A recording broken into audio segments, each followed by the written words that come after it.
Probably get started. Welcome everyone to the first Muckboots in the Capitol weekly briefing of the 2025 legislative session. We are going to be doing these briefings weekly throughout our long session this year for the Oregon State Legislature. The Oregon Legislature operates on a biennial schedule. This is a long session year, so we will have about 6 months of these briefings together as we move through the session. And we are officially in the second week of our state legislative session. It came convened on Tuesday, the 21st, so last week. And now we have some things to report to you all. So welcome, welcome. My name is Alice Morrison. I'm the co-executive director of Friends of Family Farmers, and I'm in charge of our policy program. So I will be the one conducting these briefings here every Monday, noon to 12:30. You can sign up on our website or email or get all of the information from our newsletters. And we also have Brittany Deming on the call, and she will be monitoring the chat and putting in all relevant links. So be sure to look out for that. We are going to power through the briefing and take questions at the end because these will be recorded and put up on our YouTube channel. So thank you all so much. Today, we are going to be this is kind of the template that these briefings are going to follow. We're going to give you updates on our two priority issue areas where FOF is leading some legislative efforts with our partners in the legislature. And then we're going to talk about what hearings happened last week. Given that we do these briefings on Mondays, we can report back on what was accomplished last week, tell you what's coming up this week, and then give other action alerts, things that are coming up beyond this week rather, and talk about upcoming events. So other ways to get involved that are not necessarily just giving testimony. And great. So today we'll start out with our FOF priority area updates. As you all have probably seen, we have two special areas of focus this session. The first is our state meat inspection staff funding bill. And this is a continuation of our almost decade-long work on trying to solve the bottleneck of meat processing here in Oregon. As we know, meat processing is one of the most consolidated industries in the nation, with more than 75% of, for example, beef processing controlled by just 4 companies across the nation. And it creates a lot of vertical integration and edges out independent producers like the pasture-based folks in our Oregon Pasture Network and other folks that we represent across the state. We want to make sure that all the people who are raising livestock on pasture with their workers, animal welfare, and environmental stewardship in mind have the opportunity to bring their product to market legally, and they need processing to do that. So we are running a bill this year, HB 2164, to close the loop on the state meat inspection program. That program provides a state-run counterpoint to USDA inspection. Will allow folks to have the same sales outlets as USDA inspected facilities. So you can sell by the cut, you can sell into retail markets, you can sell wholesale to restaurants, to other grocery stores, and you can have all of the same sales outlets within the state lines of Oregon as you would with USDA. So this bill is just to close the loop and have some required staffing that didn't make it into continuing service level in the Oregon Department of Agriculture budget. We had a hearing for this bill last week. It's great, wonderful. First week of session, we were on the agenda. We were able to gather 32 written testimonies in favor of this bill. And myself and our Oregon Pasture Network director, Mike, also presented during the committee to lay out the case for support for the bill. Unfortunately, the other farmers who devoted their time to being present at the hearing for remote testimony were not able to speak because we got bumped to the end of the hearing. There were a lot of bills on the slate, and we were under the impression we'd be a little further up in the agenda. Got bumped down, and we're only given enough time to lay out the issue. So thank you everyone who devoted time to putting in written testimony, because that is really, really important, and that will follow the bill on the written record to the next committee that's assigned to. We have not gotten any negative feedback on this bill, and in fact, the committee chairs kind of justified bumping it to the end because they knew that there wasn't any opposition on the committee to the bill. And this is something that has been worked on for a while. So it's both disappointing to have not enough time to give our testimony, but also slightly encouraging that they've felt it was not a controversial option. So we're likely to see that move on with a work session this week or next week. Update on the small farm water access campaign. We have been working to find a solution for small farms and find a balanced approach to using custom or domestic exempt wells for small scale commercial irrigation within the current bounds of the exemptions. We have a placeholder bill filed in Senate Natural Resources. That's the committee where our placeholder bill is sitting. That placeholder bill is SB 76. And we are still negotiating the contents of the bill. There have been a lot of discussion with water conservation groups who are very concerned about expansion of domestic well usage and exempt well usage in general. Thank you so much to everyone who completed our action alert 2 weeks ago.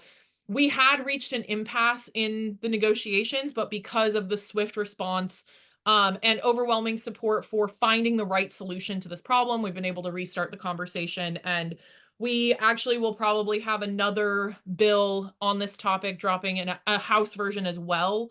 We're hoping later this week, and we would love to keep you updated. So make sure that you're on the newsletter list. More to come very, very soon on that, but we are working really hard behind the scenes. And thank you so much to everyone who leapt into action when we had the opportunity. We're moving forward. All right. Um, Hearings that happened last week. So last week, first week of session, session convened on the 21st and on the 22nd.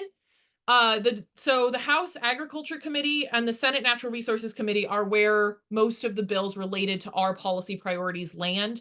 And we had several bills in the only meeting of the House Ag Committee because the House Ag Committee meets on Mondays and Wednesdays. Monday was Martin Luther King Day, so there was no committee meeting there. But on Wednesday, the 22nd, there were 3 additional bills that FOF submitted testimony and support in addition to the meat processing bill that we're championing.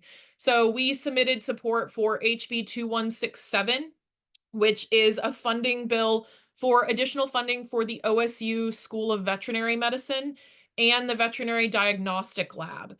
We have received many, many, many concerns and input through our focus group and survey process that showed that access to large animal vets is a big problem for our farmer community.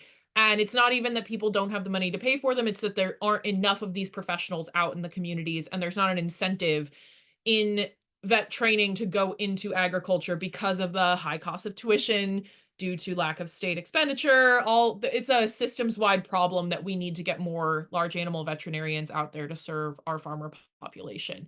Also, we are in the midst of highly pathogenic avian influenza.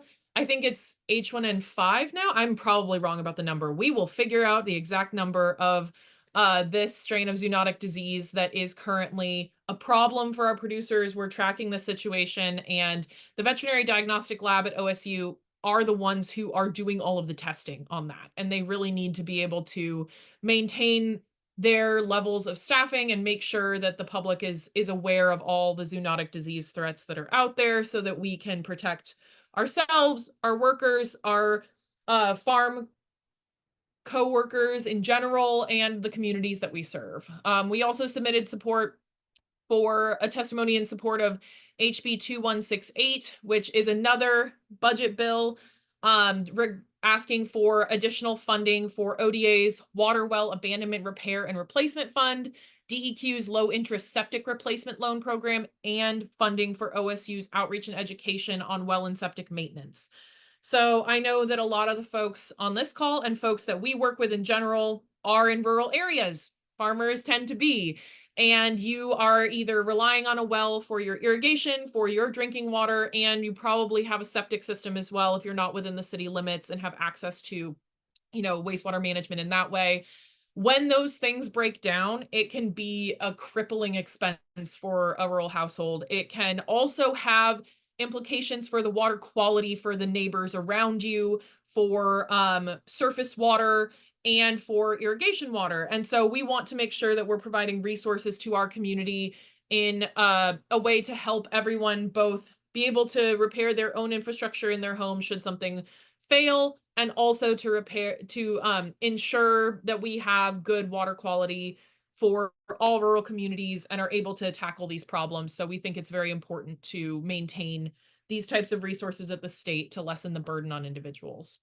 We also submitted support for the Oregon Agricultural Heritage Program. That hearing in the House Ag Committee was cut short. They had someone come from very far away to testify in person. So that one person was allowed to testify. They opened the record for written testimony. There will be another opportunity to submit written testimony on that bill coming up next week because they're reopening the hearing for the rest of the testimony that they bumped off the agenda actually this morning. So right now we can all submit testimony on the Oregon Ag Heritage Program. All right. So hearings that are this week, some of these actually happened earlier today, and some of them will happen on Wednesday. So as I said just a moment ago, HB 3131, which is the Oregon Agricultural Heritage Program, the Oregon Ag Heritage Program does encompass several different aspects. One of the biggest things that they do is they provide state match for the conservation easement programs that folks can get federal funding for. So ASEP programs, they can help you match those funds with the federal conservation easement programs and make that possible so that you can protect your farmland in perpetuity. Or if you are working with a farmer to purchase farmland and you need that price to be lowered to its agricultural value, a conservation or working lands easement could help you do that. So that is a very powerful tool, but those are very expensive. In addition to the conservation easement program at OAHP, they also have conservation management plan technical assistance and can provide state match for federal conservation programs that require you to pay a portion of your conservation projects as well. So that applies to a much broader audience of farmers. If you are looking to take advantage of any of the federal conservation programs while they're around, you want to make sure that you have the match available to you. And by working with OAHP and making a conservation management plan, you can get that ball rolling as well, and you won't have to front all of the money for all of the conservation programs. The state can help you get there as well. There's another bill that was heard earlier today in the House Ag Committee. And when I say House Ag, that is not the full name of the committee. It's the House Agriculture, Land Use, Natural Resources, and Wildfire Committee, I believe. There might be another thing in the acronym, but I refer to it as House Ag because that is alphabetically the first thing in the list and what we're related to. But just wanted to flag that if you see that committee name and it's a lot longer, same committee, we just truncated it. So there's also a bill that is HB 3010 that is to allocate funds to OSU to truly and finally set up a bilingual and Spanish language pesticide application license process. This is a license that a lot of folks, not only in agriculture, but in the landscaping industry and people who work on our parks, on our school grounds, as well as folks who are applying pesticides for agricultural purposes wherever they may be. This licensing program was not fully available in Spanish across the state. There are some offices around the state who have been delivering this program in Spanish. And this in general is a huge step forward for Oregon. We do believe that this should be the beginning of making this curriculum more accessible. And we would like to join Paccoon in calling for this curriculum to also be available in other dominant languages of farm worker and landscaping worker populations, including some of the native languages of Mexico, so that we can make sure that everybody has all of the information that they need and really culturally relevant licensing information so that you can be assured that everyone is handling these chemicals to the utmost safety, not only for the people who encounter them out in parks or school grounds or what have you, but also all of our farm workers who are encountering these chemicals on a daily basis. So it's really important that they're handled with care for human safety as well as environmental safety. And we want to make sure that everyone has equal access to the information. So we will be submitting testimony in favor of devoting state resources to making sure that that program is fully available in the Spanish language and with bilingual support, so everyone is able to get all the information. All right, so those happened today. And those are the ones that we are tracking the most this week. We don't have other target bills right now. There may, as things develop or any of the agendas change, we will put things out on our website if things come up. But looking forward, we have a couple things that we wanted to talk to you all about. And I'm sorry I'm talking so fast. We only have half an hour together and it's already 12:18. So the next thing that I wanted to talk about is that beyond this week, next week, we will have a hearing for the disaster resilience grant funds. So I think a lot of you all are probably aware of the community food system disaster resilience grant funds that were out there. There is a bill to renew those funds. It's HB 2979. And this is farmer and rancher funds, farmers market, and food hub grants all together in one bill. So if you are supportive of any of those programs, it's all in one bill that we're hoping to advance through the session. This is considered a renewal of an existing investment in what the House Agriculture Committee is considering the water package. There has been a lot of talk about this throughout the interim because the two legislators who are the chairs of the House Agriculture Committee are also the co-chairs of the Water Caucus. And so they've been working with a variety of stakeholders to bring together recommendations for changes to water programs, as well as investments in different sides of the water system to make sure that we are moving forward in a resilient and responsive way. So we would love to see these funds renewed. The Farmer Rancher and Food Hub grants are administered by the Oregon Community Food Systems Network, and the Farmers Market grants are administered by the Oregon Farmers Market Association.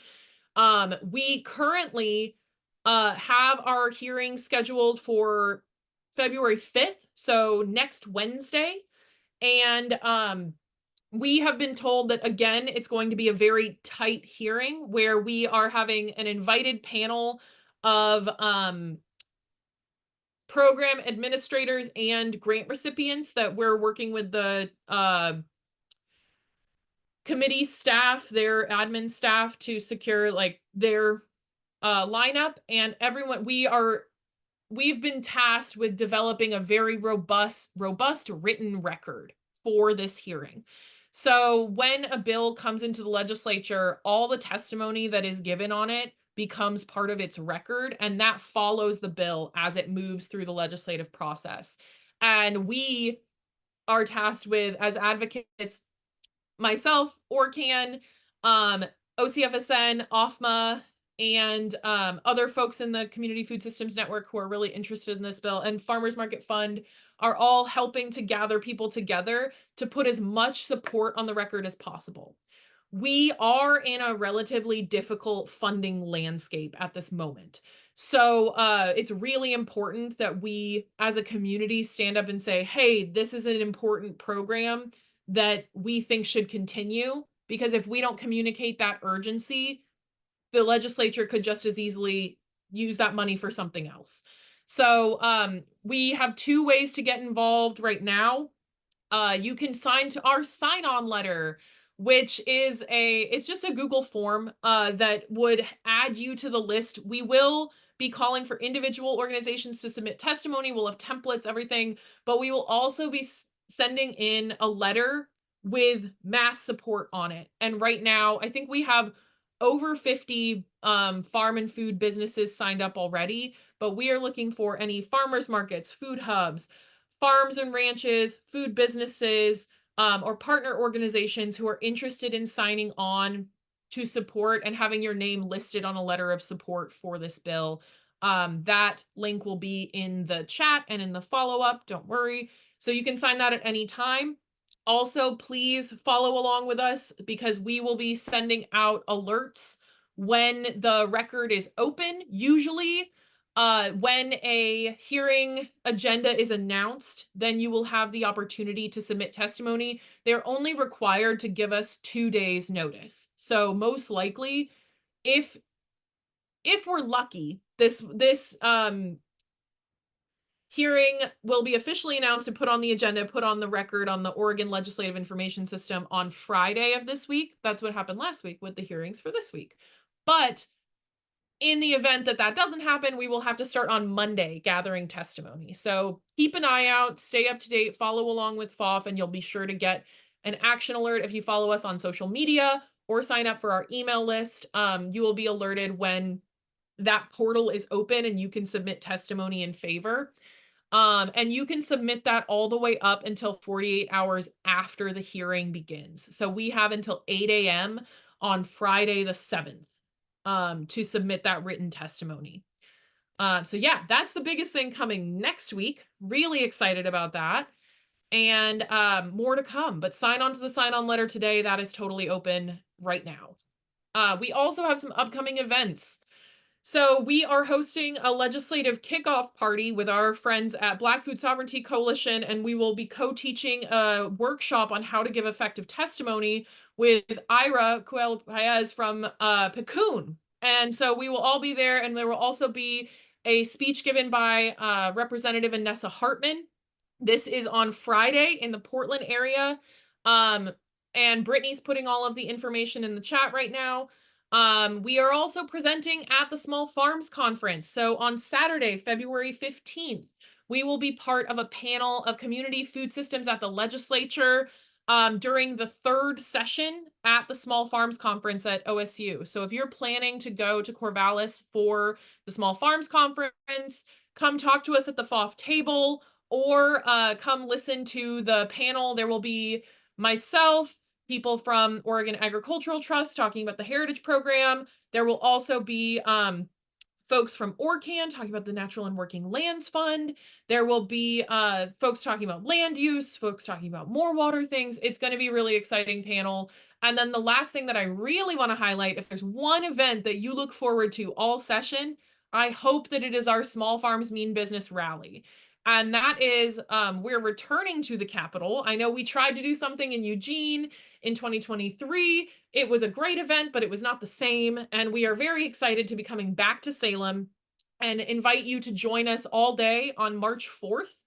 March 4th, we will have lots of trainings, make you as comfortable as possible, advocating for things you care about. We're going to have a march from, it's only about a quarter mile, but we're going to march to the Capitol with our group. And then we are also going to make legislator meetings for everyone who attends, so you can speak directly to your lawmaker in a personal meeting in person and make sure that they hear you and they know exactly who their farmers are in their district. So if there's one thing that is the most important that I hope you take away from this is that I hope you come to Small Farms Mean Business Rally Day, March 4th at the Capitol, and all the registrations will be put in the chat and in the follow-ups. And if transportation is an issue, please let us know and we can help you coordinate that. So really exciting stuff coming on. It is 12:26, so I'm 1 minute behind. And I think that that is all the info that